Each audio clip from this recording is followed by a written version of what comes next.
ভারতের মাটিতে বাবরি মসজিদ নির্মাণের প্রস্তাবকে ঘিরে এবার জাতীয় স্তরের সংঘাত শুরু হলো। মুর্শিদাবাদের ভরতপুরের বিতর্কিত হুমায়ুন কবিরের এই পরিকল্পনার তীব্র বিরোধিতা করে দেশের রাষ্ট্রপতি দ্রৌপদী মুর্মুর দ্বারস্থ হল অখিল ভারত হিন্দু মহাসভা।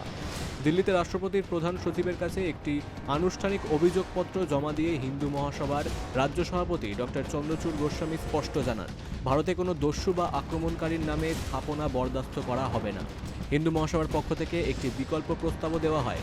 তাদের দাবি, যদি মসজিদ গড়তেই হয় তবে তা হোক হিন্দু মারাঠাদের হয়ে লড়াই করা জাতীয়তাবাদী মুসলিম যোদ্ধা ইব্রাহিম খান গার্দির নামে।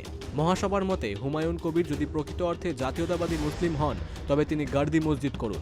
হিন্দু মহাসভার সদস্যরাও তাতে সাধ্যমতো অর্থ প্রদান করবে।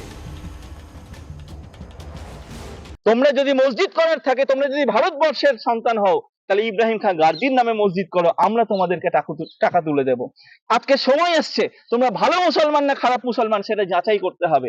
তোমরা বাবরকে তোমাদের হিরো মনে করো না ইব্রাহিম খান গার্জিকে মনে করো, সেইটা আমরা বিবেচনা করব।